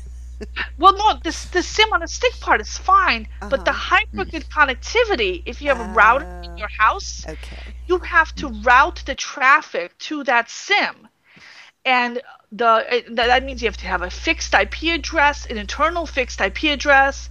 You have to go around the NAT loopback issue. It's a networking crisis. Like I said, I have been doing this for 5 years, and I'm only successful a fraction of the time. Even if I'm doing the same setup, the same way, the same exact thing I did before, following the instructions I wrote down for myself. It still won't work. It'll be something crazy. And so that's why I'd rather pay the $3 to ZetaMax and have a vision somewhere else. Yeah, ZetaMax. Yeah. And they also proclaim their backups loudly, and it'll be really embarrassing for ZetaMax if they have an outage and lose things, because they have been marketing the fact that they have full backups for everything because they're a commercial provider. So ZetaMax has taken the opportunity to promote their Zeta Worlds grid. This is a brand new grid that ZetaMax has been planning to launch for a while for their customers. And it's just for ZetaMax customers to attach regions to. So they're saying while OS Grid is down, if you're a ZetaMax customer, if you want to be able to use your region, we can move your region to one of these other grids, and they could connect it to any open grid like Metropolis. Pillars of Mist is a new grid they could connect to. I saw something that they're connecting to AviWorlds, and now to their new Zeta Worlds grid as well. So, and then after OS Grid comes back up, I guess you can either move it back over again, or you can move your avatar over to the new grid, whichever way you want. Okay, so I'm going to keep an eye on that this coming week. I really hope to see OS Grid come up soon because it's such a major fixture on the hypergrid. I never heard of it going down before. It's been down before. We got somebody called Chris in the chat room here who I suspect is ZetaMax. Say yay. No, it's saying lol, the yo-yo grid, because you mentioned... yes. All right. Okay, so moving on to happier news. Virtual reality related. Control Alt Studio, which has a Oculus Rift compatible viewer for Second Life and OpenSim, has released one with very, very preliminary support for the Developer Kit 2, which just began shipping last month. I'm going to hope to get my hands on one of these next Thursday at a virtual reality meetup here in Boston and see what it looks like. The previous, the DK1 kit it can only track the motion of you turning your head, not of you bobbing your head forward or side to side. And it had a slightly lower resolution, so there's a little bit of a screen door effect where you can see the pixels. So I'm hearing that the latest version of the Oculus Rift eliminates both these problems. Plus, they've solved the pixel blur problem if you turn your head really quickly. And the three things combined dramatically reduce people's nausea. because anytime what you're seeing that disagrees with what you're feeling, your body thinks you ate something bad and it's time to throw up. Yes. Oh no, I've been poisoned. Vision is getting blurry. Yeah. So you don't want that. You don't want people throwing up while they're using your device. And the DK2, I'm hearing very good things about it. So I'm looking forward to trying it out. And if now this is really, really preliminary. The Control Alt-3 viewer doesn't actually support head position tracking yet. And there's a bunch of other issues as well. But if you do have a DK2, you want to look around inside OpenSim with it or inside Second Life with it, it's there. It's there for you to use. Okay, so in other display news, the Immersion Relia team, these two companies teamed up a few weeks ago to come up with their virtual reality headsets, and now they're launching the industry's first virtual reality commercial entertainment division. And this is for high-end headsets that they're going to sell to arcades and amusement parks and immersive cinemas and places like that. So, because with a commercial device, you need something a little sturdier than a consumer one, and you need something that's easy to clean. So, because you're going to have different people wearing it. I don't want to go in where somebody else has been drooling, thank you. Exactly. So you want some of that bowling shoe spray on it. And you want to sell something a little bit more high-end, a little high graphics, so that so it makes it worthwhile for people to go into the arcade so they get something that they can't get at home. And we've talked about this before, that the arcade model seems like a great way to introduce people to virtual reality, because you can see your friends, screaming from this virtual roller coaster or whatever, and it's a fun thing to do socially because you can look over their shoulders and see what they're seeing on their screen. And in an arcade, you're only doing it for a short period of time because then your quarters run out and you have to give somebody else a turn. So it's a nice way to gently acclimatize people to virtual reality, a few minutes at a time, instead of people going in and playing for several hours at a time and then feeling sick afterwards. So it's a gradual introduction to a bigger public for this. So I'm looking forward to seeing more of this. And they have their own device that goes with it. And since they're charging significant amounts of money for these devices, they can add in more features to it. So I'm looking forward to seeing those actually hitting the local malls. I'm not usually an arcade goer, but I think I'll make an exception for these because I think it looks like fun. And of course, it's also great for trade shows, and for any kind of like big company, like a real estate company that wants people to tour the virtual facilities or have product testing groups, marketing projects, that kind of thing. Anything you want something a little nicer and you want to have lots of people using it. And speaking of real estate, I have another article this week from a new freelance writer, Kate Abrasimova, who talked to Arch Virtual, and we know them, John Brouchard. Yeah. They do a lot of virtual reality projects. And she talked to the Panoptic Group, a real estate company, about their new virtual walkthroughs of something called the 707 Western Project. Yeah. And this is a really cool kind of futuristic looking building. Reminds me a little bit of the bird's nest thing that they had in Beijing for the Olympics, except it's square instead of squished and oval shaped. And you can put on a headset and you can walk around in this. And the real estate company said that this has been great for marketing because people can really see what this unit's going to look like before it's even built, and that people have bought property with this without ever actually, really, really early. We If for those watching the channel live, last week's Week in Review, I did actually feature quite a few of the John Bouchard's things, the Arch Virtual thing. They're actually authored in Unity, I believe. Yes, they are.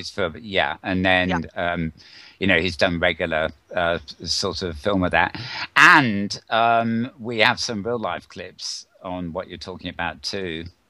Available too. I don't know whether I put them up online yet. Yep. So great stuff. Yeah, last week I did an overview of all the projects that they've done over the past year. It's just an amazing amount of work that they've done in virtual reality for all different kinds of customers. So I really enjoyed seeing a little bit more details about this one. And of course, for the real estate industry, the earlier people will buy your stuff, the better you're off, because you get your money up front and then you build, so there's less risk for you as a developer. This is one of those killer apps for virtual reality because there's such a clear and obvious sales benefit to it. And as the devices get cheaper and these kinds of simulations get easier to do, I expect this to really spread through the industry because these are expensive things they're selling. I would think it would go beyond that, to be honest. I mean, from another end, you are actually getting a lot of crossover between virtual fashion and real world fashion. In the real world stuff being tested. Virtually, and then virtual designs being recreated in the real world. But in the middle there, you've got the whole home decor thing where, you've got people who may be selling wallpapers or paints or furniture who can literally take you into a virtual environment that's naked or size, you can maybe enter some figures to size it to approximately your own environment. And then they can actually preview real world articles they want to sell you, as interior decorations. So I think, potentially this will go quite a long way. I think so. I think you're right in the long term. In the short term, though, like with a virtual house or an apartment, the architect controls everything in there, and you as a customer just come in and you can experience it. Whereas with, say, virtual decor, the customer has to actually upload their own house or apartment, which is really cumbersome and difficult to do. Or for virtual fashion, you can do it for the back-end design, prototyping, maybe testing stuff out in Second Life. Not so much yet for people actually trying it on and wearing it, because how something will fit on your actual body, how it will drape, how the fabric will feel, it's I mean, they've tried doing this. A lot of companies have tried doing the virtual models online, and it's really hard to get a good model of a person's body, and people aren't happy with a model that's realistic. Let's just say that virtual reality adds 10 pounds that maybe you want to take off. And then, of course, whatever you buy isn't going to fit you. I just think that some high-end stores already doing something where you sort of go, it's not an online thing, although I know there's online stuff as well, but you actually go into the store and you go into a cubicle that senses you, and sort of you can try on costumes without actually putting them on your body. Something like that. Yeah, but so far it's been more in a gimmick stage as opposed to widespread use because of the problems I mentioned. And if you're actually in the store itself, why not try on the actual thing that's right there instead of a virtual version of it? I mean, you've bothered to go all the way to the store. You might as well actually try on the actual jacket or whatever. They probably just want to keep it clean. That's the store's problem, not yours. Yeah. So, but for high-end items, and I think that a house or an apartment is definitely one of the highest-end items anybody's going to buy, that this is perfect because you don't necessarily need to feel what the wallpaper is going to feel like or what the floor is going to feel like. You really do want to see it. And a lot of people do buy this stuff custom built. So before it's built, but right now they're buying it based on architectural drawings and those cardboard models, or maybe a video preview of it. And walking around inside of it yourself is going to be a very different kind of level of experience, much more immersive, much more kind of immediate. And you actually feel, in your memory, you will have a feeling that you've actually walked through a real place, because that's what virtual reality does for you. So that's why I think that for consumer-oriented sales, this is something with the highest price tag and with something that doesn't exist in real life because it's not built yet. So you're not competing against walking through a real-world model. Because because that's obviously better. Yeah, it's a different thing. I think. Yeah. I actually went to an interesting event here a couple of years ago. In fact, it was, I spent a day with Philip Rosedale afterwards, but he was over here to address the Architects Society in Britain, and the whole focus of the talk was on architecture, and he tended to be showing off architecture had been done in the virtual world. He had this wonderful slideshow of Second Life scenery going on behind him, but it was it was interesting because you were talking about prototyping real world buildings in places like Second Life, which was obviously the focus of this thing. And there's a little bit of the alternative thing that I find fascinating, which some architects are involved with, which is they are actually designing architecture for the virtual world. In other words, they're seeing a time when virtual environments become very important, and they're working on architectural principles, maybe defying gravity and things like that, that are specifically built for the virtual world. So, the architects are having a hell of a time, actually. Right. Anyway, let's move on to other items, because we've got about 20 minutes left, so we better go through the rest of your news. Right. Yeah. Okay. So you mentioned the latest attachment fix, and I think that was it for me. Oh. Yeah. So this coming week, I'm going to be doing the end of the month updates. What's happening? What's coming up in September? So if you have something for me, then email me. Let's see what else. What's that URL, Maria? Would you put it in for me so I don't take a chance on messing it up? URL for what? Emailing me? Hypergoodbusiness.com, or emailing me. Oh, yeah. Well, hypergoodbusiness.com. I will post that in. And Maria at hypergridbusiness.com. Oh, I forgot one by another freelance writer. He did a little overview on 5 ways virtual reality is already helping medicine. Oh, yes. We mentioned that at the top, didn't we? Yeah, I think you mentioned something like that. That was Bill Marcus. And he just a quick little summary of several projects that do this. I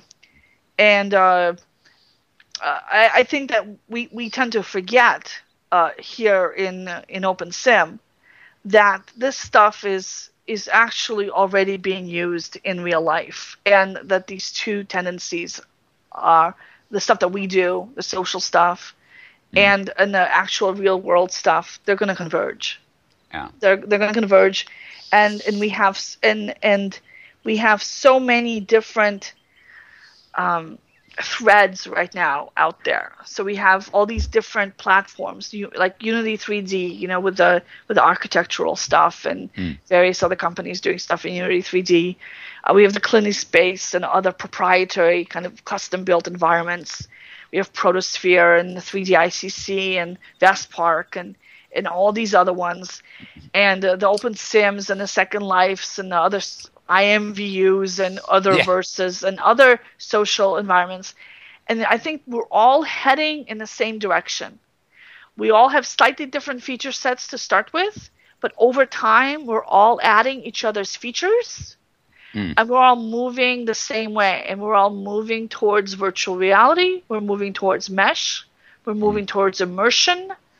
And I think it's going to be. I think if somebody were to figure out a way to plot this, we might have a little dot on the page where we can see this is what we're going to have in the end when we get there. Well, that's a good segue into, I think, our closing discussion, actually. But before I do that, a couple more links, one of which, you were talking about real world here, and as we call organic world, sometimes we call it.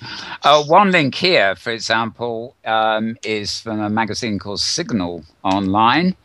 And it says it might be virtual, but it's not a game. And it's talking about enhanced realism in the US Army systems, increasing efficiency. Mm-hmm. And again, this is not any virtual world we know and understand or can get into, but it is, again, about using systems, not for medical reasons necessarily, but for things like that. Another link I had here from the week, if it's kind enough to select. I've got the old problem again. It's doing it now. This is from Road to VR. And I don't know whether you know anything about this, Maria, or there's any hint as to what it is. But this post says, Oculus on unconfirmed VR input device. You'll probably be hearing it more, brackets, at Connect. It sounds like Oculus have some other input other than the headset device in the works. Could be. This is the big, like I said, the big missing piece is the inputs. So it'll be very interesting to see what happens. Speaking of the Oculus Connect, the same weekend as the Oculus Connect conference, there's going to be the Proto Awards across the street in Hollywood. And the deadline for submissions is this Monday, tomorrow. So if you want to nominate someone for a Proto Award from the Virtual Reality Foundation, do that now. The only problem I have with these guys is that on their About Us page with their board members who are going to be making the decision, they're all guys. So I think I actually read this, and I did a quick scan, and maybe it's just me and my radar, but I didn't even find too many of the people on it familiar names either. I kind of thought, where has this board come from all of a sudden? Has it surfaced as a result of Oculus Rift? And I must admit, I didn't notice that they're all male, but it doesn't surprise me at all, given the crowds of people we've seen at some of these conventions recently. Well, it surprises me, given the attention that people have pointed out that the fact that this is all male is a problem. And that they're still putting together all male panels is a little shocking. Because I think it has implications. Forget the political argument about it. To their detriment anyway. I mean, if I see endless array of male experts talking about some developing technology or whatever like that, in the back of my mind, probably if I'm a female especially, but in the back of my mind, I go think this is a guy's thing. Because it's always ever guys that are talking about it. Like they might be talking about the latest gun or something, or the cowboy style. It doesn't, they're actually preventing the subject matter resonating with a greater audience. Yeah. So clearly there should be more women in the industry. There should certainly be more women invited on panels. But even beyond that, if all the experts on something are male, then you've got to come to the logical conclusion that this is a male specific thing, and will only have traction in that audience. Psychologically, that's what I see. If I see a panel of people talking, and there's not a single female amongst them, I think, well, this is a guy's thing, Yeah, this is the jockstrap convention. Yeah. Something that, only guys would be into. And then, of course, you have examples. You have examples from the United States Congress where I recall there was a hearing. There was a hearing, and it concerned female contraception. Yeah. And the committee members were all males. And they were not allowing women to remind me to tell you how I feel about mammograms and males half of the population. It's not good for the air. Thank you for that opportunity. No offense to you now. That is so absurd. Beggars belief. Yeah. Anyway, yeah. So Yeah. that's very interesting. A panel of experts who in a million years aren't going to use the product. What the hell is that? They can still be made to understand, though. I mean, they're obviously intelligent people. They hold jobs of high responsibility, and one would think they think. I have no problem with some men being on panels. I mean, I don't think that we should eliminate all men from everything altogether, even if it's something very female specific like contraception. But something like that, yeah, for sure.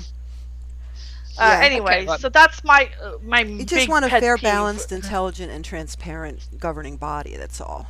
I mean, it's not rocket science. You want your most informed people. If they all happen to be men, then so be it. If it's demonstrable, but you still would think you'd have to have a couple women there, at least. It should be all women. Okay. Right. Well, I've just put another link, the final link, in fact, into Skype to send across. It's a link to virtualworldconvention.com, and this is described as a VirtualCon is a 3-day convention being held entirely in the 3D world. It celebrates the massively growing virtual world communities and MMOs across all platforms. VirtualCon aims to unite users and professionals in one virtual convention space, and from what I can make out, this is probably centered on Utherverse. I can't be sure. So this isn't the RiftMax thing. No, it's nothing to do with RiftMax. And actually, well, as far as I know, I think there is actually a video there. I'm not going to play it now because we'll disrupt everything. I've put it across. It might be worth checking out this, and maybe we'll discuss it next week or something. Absolutely. Basically, it is it's a paying convention, and it is serious talks and stuff like that. So when I first saw this, I thought it was like a sort of Utherverse convention in World in Utherverse or something. But when I looked closer, I realised that there's certainly a more serious aspect of this too. And that site anyways got all the information about it. It's the end of this week. Yeah. The dates are August 27th, 28th, and 29th. Yeah, exactly. Yeah. So it fits in today. I mean, if there's a free entry or something anywhere online, then I may go and try it. But I don't know whether I even got Utherverse. But I'll investigate it a bit more fully, and maybe if anything interesting happens or we come across anything, we'll be reporting this when the time comes. But if you're free. I know. Well, I could easily have done too because of the channel it came through, I think. So. Raise, pay with Raise. Yes, it's an Otherverse thing. Yeah. So it's it's probably going to be focused on the adult industry, and which explains why the sample avatars aren't wearing bras. I was just noticing the memories on Okay, calm down, everybody. Calm down. I wonder if they're going to have women. I wonder if they're going to have women on their panels. Whether they're going to, Thank you, Al. Thank you. And whether they're going to be wearing anything or not. You hope not, don't you? Well, they will be virtual, so maybe who knows? I'll have some interesting sort of intermissions of entertainment. Oh, Game Face is going to be there as well. So, that's interesting. It's not totally an Utherverse thing. In the arcade, well, game on Relia, and I mentioned them earlier today. So Altergaze is going to be there. Okay, Total Cinema 360. So it looks like all the hardware vendors are making the rounds of all of these things. So that's very interesting. Summer hardware convention. That's good. I'm gonna check this out in the week. I don't know whether there'll be a free way of getting in or whatever, but Well, I don't see anything that's asking for money as far as registration is concerned, Mel. Oh, nice. Okay, well, I'll double check it, and we'll have a date on Friday if that is the case. True Player Gear is also going to be there. Yeah. Okay. Okay, so our roving reporter, Ms. Meda Maria, you're off. Did they give away freebies from the various booths? Do you get little holographic pens or something? Or Wait, this is all virtual. You know, Oh, so too bad. Well, then that's even better. yeah. I know the But that's teacher actually conventions were good for that stuff. yeah. And Yeah. this is actually the good side of it. They are actually holding it, you know, virtually too. Even You know, better, so, yeah. Perfect. so, Okay. Friday, so August 29th. Wow, it's really coming up. yeah. So So I say it's this week. It's Wednesday, Thursday, Friday this week. Yep. right. They So haven't announced their awards categories yet. So that they're kind of running it close there. yeah. Yep. Okay. Well, All right. Well, okay. Got my work cut out for me this week. Okay. yeah. Hopefully, I'll find something, and maybe that will be on the discussion next week. Maybe we'll be able to drag somebody from it along here to talk. Who knows? Okay. Well, I knew it would happen. We're down to literally our last 10 minutes, well, 7 minutes to be honest. I wanted to raise. It's going to have to be a brief discussion. The thing I mentioned at the top of the show, which we've alluded to, you Maria too, and this is OS Grid being offline. My particular concern, as you mentioned, I'm one of the many whose home, core avatar is on OS Grid, and it's my jumping point for everywhere else. Apparently, when this system went down, the grid itself did actually remain open for some time. But their asset servers have gone offline. So clearly you didn't have anything in your inventories, or, you had no assets in World, or even though the grid itself was still up, because that, I think, was running on a separate server. But ultimately they brought the whole thing down, because obviously you couldn't do much in the virtual world if you had no assets to do it with, so to speak. And because I depend on all my hypergrid activity, when I obviously think of the hypergrid as interconnected grids, endless, I can endlessly teleport or jump wherever I want to go. And obviously I know that I can log into any hypergrid enabled grid and do that. But I guess in the back of my mind, it had never impressed on me till this happened, just how crucial the asset server is, and how if a grid that's also your asset server goes down, how it affects my ability to actually hypergrid around. The hypergrid still works, but I've got to make a new avatar with a different grid that's on the hypergrid and get in there with no assets and not even any landmarks to follow. And then I've got to start like a noob all over, and all the things I'm used to, the clothes I'm wearing, and any heads-up displays and AOs and things I've got, I haven't got them to wear anymore. All my assets are locked into that one grid. And you mentioned briefly when you were rounding up, Maria, Fastpart's name came up, and I do remember Bruce Joy, and actually I should get him into the show if I can, Australia or not. He was one of the people behind a project called Open Avatar, where he, separate from Fastpark and the model that's ended up pursuing, he was collaborating. The idea was that I think I went there. I forget the name of the site, but I went and made myself an avatar. And that avatar is registered to me, and I can import that avatar into Fastpark, and I can import it into a couple of other places. And the idea is, that avatar belongs to me, and it's an asset I can call up and use in a selection of different worlds. And I suddenly thought, well, wouldn't it be nice if I could actually log in, maybe this is a viewer thing, and instead of getting a login screen that initially asked me to choose a grid, the login screen itself would somehow log into an asset server. So my avatar and my possessions, my clothes, my shape, my skin and everything were all readily available to me. And I could then, I'd be a kind of registered hypergrid avatar, and then could actually go to any destination I wanted as a login destination. And my fixed assets would appear with me whichever grid I moved into.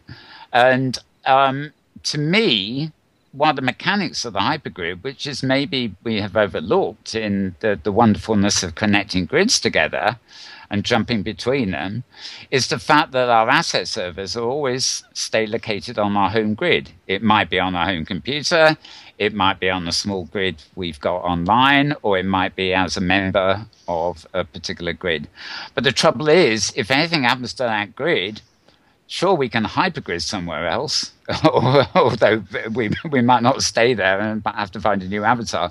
But our assets get corrupted because we're so reliant on our home grid. And I'm just wondering, isn't it time that OpenSim people maybe start, I'm no expert on this, but isn't it time maybe we started thinking about portable, not transferable items, but a portable asset server that was independent of the actual grids? You could right now, if you wanted to, have a grid that was just an asset server.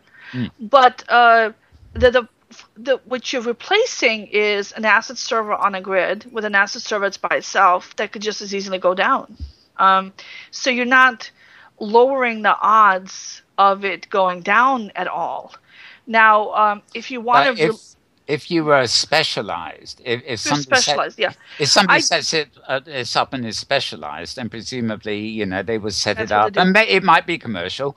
I think that we will get there. And I think that, for example, the Kitely model right now, where you have your avatar and you can travel anywhere, and they've got it connected to the marketplace and the inventory, and connected to a currency, I think is a big step towards that. I think that somebody could very easily right now, with the infrastructure we have, set up a grid that's just for your assets, like a giant virtual closet that's really easy to use, that has all these inventory management features, and that's really good at backing them up. We've talked about this before, the whole splitting up features to different companies. On the web, we use different companies for searching, for shopping, for news. We used to have all of this in one place with AOL, but now we're getting everything from all the different places, and so that companies can concentrate on the one thing that they do best. So I think you're right. Somebody who concentrates on just assets can really do a really excellent job with assets. We can get our land from one place and our assets from somewhere else. Keep our inventory somewhere else. I really think that would be a great something for somebody to do if they're going to do a startup. Meanwhile, as a practical thing for our users who are worried about the grids going down, I recommend that they create a basic avatar and copy it to 2 or 3 places that they use most often. Like, go to OpenSim, go to OSGrid once it comes up, go to Kitely, go to Second Life, maybe have another grid that they use, like Metropolis or Zeta Worlds or Craft or something else for just in case place, or Inworlds, or someplace else that they go, and copy like their basic appearance over, so that if something does happen to a grid, that they at least have an avatar that they can use meanwhile, so they're not totally shut out of the hypergrid. And what you mentioned about exporting IAR files, of course, is... and make a backup, local backup of your inventory if it's important to you. If you have important stuff in your inventory, especially if you're a builder and your inventory is your business, then you should absolutely, definitely have a local copy of your inventory. And that means that you have to go to an open grid like OSGrid. You need a region on it that you can host yourself at home or with a provider like ZetaMex or Dreamland, and make a copy of your IAR inventory archive. And that saves everything in there. So you definitely should be doing that, because if you're a builder, your inventory is your business. That is your life. Or if you're a fashionista, and you live based on your outfits, you will need that too. Right. Okay. I don't know whether Patty's saying 1 minute till we're off, or 1 minute till yes, I think she is. I think we need to say right, it's a wrap. Okay. I'm so sorry. Is that 1 minute till off? Well, just because it's you now, I'll say 5 minutes. Yeah, okay. I do have to go really soon. Do a wrap. Yeah, okay. I'll do it right. Yeah, okay, thank you. Well, that's it. that is our wish. So if anybody out there has any ideas or any interest in running an independent asset server that can plug into the hybrid grid, do let us know. We would be very, very interested. And the only thing I was going to mention on that front was that from what I heard Philip Rosedale saying about High Fidelity, clearly his namespace servers, which are locations, I guess, and his currency servers and asset servers are all designed to be standalone plugins, whereas the whole system is built on lots of plugins. And, he was asked how it monetized. And of course, he says, well, we may do the currency server, or we may do the asset server, or we may do both, but not like Linden Labs where he controlled the whole thing. To have a kind of open architecture there. So I have a hunch that is something they have considered, the independent operation of various facilities. But we will have to wait some time yet before we find out about that. So we have to wrap, as we just said. So I'll quickly ask everybody if they've got anything else to add. Pet Love, anything you want to get in before you drop me? Oh. Just virtual worlds are wonderful places, and they are what you make them. So good people want to come in here and do good things, or even just have fun, which turns into a good thing. That's my theory. That's all I want to say. Thank you, Mal. Absolutely. Anything you've missed, Maria? I want to just tell everybody that Tuesday at 3 p.m. is the OpenSim Community Conference load test. Oh yeah. Hypergrid over. It's the address is cc.opensimulator.org:8002:keynote1. I am posting it here into Skype so that you have that address. So teleport over at 3 p.m. on Tuesday, and help the developers make OpenSim super stable and super scalable. So it can hold a lot of people, because we all benefit from that. I think you can, if you're on a hypergrid-enabled simulator, I think you can actually find that under Keynote 1, Keynote 2 under Avacon as well. I think it's the same. It gets you to the same place. But I've got bookmarks on OS Grid, but I haven't got them, if you see what I mean. Anyway, definitely take part in that. Very worthy. Right, Tara, any final? Everybody, just enjoy what's left of your summer before September rolls around, which will be a week from tomorrow, and then things will get busier. Enjoy a week. See you next week. You can help me with this, Maria. Serene Jewel in chat is asking what time the load. So she thinks it's noon Pacific. Yes, I believe it's noon Pacific, 3 p.m. Eastern. Right. Okay. There you go, Serene. Good to see you. Or see your voice in chat, shall we say. Okay. Well, it's a wrap now. It has to be. Yes. They're getting a sticking plaster out just in case I don't close this mouth of mine quick enough. Trader One Whiplash and find out what's going on for their event. I don't know if it might be something worth looking into, huh? So which event? Oh, Trader One Whiplash. Oh, the T-Radio. The one, right, the one that's coming up in a minute. Yeah, indeed. Yes, so our plugs there. Pet is actually off to stream something to do with I don't know if I'm streaming it or not, Mal. I really honestly don't know. Well, I just don't know. You can ask Safia. Yeah, very true. Anyway, good luck. I'm sure we'll have some film to show at some point. Yes, you will. Upload later on. There will be. Okay. Well, that's wonderful. So we will be back same time, same place next week. And if you want to watch this program again, you can find the replay very shortly at slartist.com. That's SLARTIST.com. And you can also watch all our back shows there. And a replay will be on this channel as part of the Week in Review again tomorrow as well. So until next Sunday, look after yourselves. And I gather in the US you'll be having a holiday next weekend, but hopefully you'll have time to join us. So until then, it's bye for now.